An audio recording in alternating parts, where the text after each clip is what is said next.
Hello everyone, Diablo Pins here. How are you? Today in this film, I would like to talk about pin organization. I'd like to display to you how I organize my pins, my pin collection. My pin collection, Jonesy knows very well, my cat here who decided to join us. I collect Maleficent, Evil Queen, Old Hag, and Chernabog. And I consider myself to be a completionist, meaning that I like to collect every pin ever produced of these characters. And as my pin collection grows, I need a way to store it and display it. So I'd like to share with you the ways that I organize my pins. In today's film, I would like to focus on Maleficent, because that is my largest collection. And in subsequent films, I'll go ahead and show how I organize my Evil Queen, Old Hag, and Chernabog pins. So in general, just a few principles about pin organization. I think it's a really good way for me to know what pins that I need for my collection still.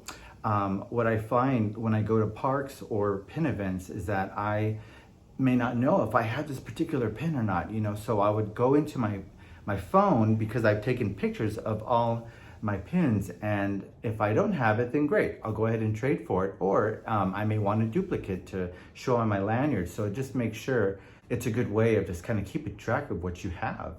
So most of my pins are organized in binders, and these binders contain plastic sleeves to hold the pin, to protect it, and to display it. These are the cases binders here. So here, for example, so in each binder, I have these plastic sleeves that contain the pin, and I really prefer to display my pins on their original back covers. So this is just one binder. There's no particular order or way. I mean, it's usually just the order in which I collect them. So they're not really organized into date or the source like Disney auctions or Disney shopping. These thick plastic sleeves are not available anymore, unfortunately, by Disney. But they were available when I first started trading in 2013. And I feel that they are very thick, they're very sturdy, and they show the cleans and protect them very well. So I know that there's other plastic sleeves available at comic shops and hobby stores. I find that they're a little bit flimsy and they're not as sturdy as these are. And these are very clear, so I really like them. So as you know, so many Maleficent pins are sized such that you can fit them into a sleeve. But many Maleficent pins are not. Some of them are oversized, some of them are jumbo. Some of them come with backer cards that do not fit in here. So I will, in a moment, show you what I do with those pins, how I display them. So here's that. I also arrange the plastics so the Mickey backs are facing each other. You see, this has a Mickey back, this is a Mickey back, and I find that you can fit about 10 of these plastic pages within each binder. And if you were to just store them such that, if every page was the same way and not alternating, then it fills up. You can't get as much into the binder.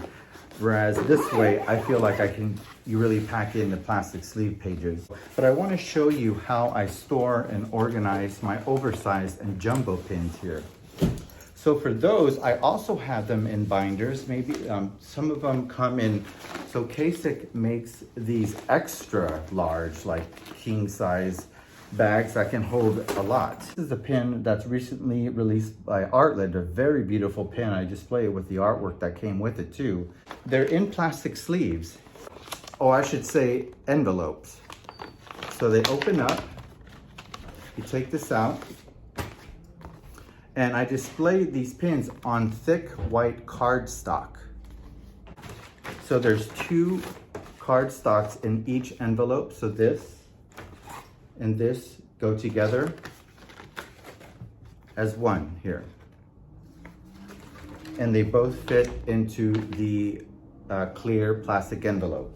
Sometimes all these pins, as you can see, are oversized, meaning that I could not fit them in the plastic sleeves that I showed you earlier. The other one I have is another extra large casing that is not full yet, but given time and more Maleficent pins, I'm sure it will be. So the Acme pins here, I've decided to display. Again, on the cardstock, 2 of them within one plastic sleeve envelope. And this is a great idea that was shared to me by JP London on Instagram, James Petit. And here, oh, look at this.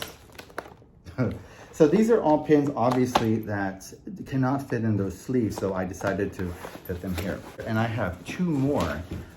These are not in casets. These are in just regular office binders here. Ooh, here we go. What is that? Maleficent oversized. These are all oversized pins, roughly organized by source. So Disney Soda Fountain here, Disney Auctions. And again, I like to display them on their original back cards. There you go. So this is just another binder of oversized pins, and it just keeps going. Let's look at, you have WDI, Disney Shopping. We have some Disney Tokyo, some Acme, some WDI. I like to organize them in a very visually appealing way because not only is it organizing, but it's also a display. I know many people display their pins on their walls, and it's beautiful. I'm very impressed on the many different ways that people display their pins. Most of my wall space is taken up by art, so I had to make use of the small space in our home. So I think this is a very compact way of organizing the pins. So there you have it. I think I've showed you pretty much all of my Maleficent production pins. Now, in subsequent films, I'll go ahead and discuss how I store my Evil Queen and Chernobog collection. But as a completist, I also collect artist-proof, pre-production, prototype pins, AP metal variant sets, and there's different ways of organizing those pins. And I will go ahead and share very soon. So thank you for watching, and as always, take care. Thank you. Bye-bye.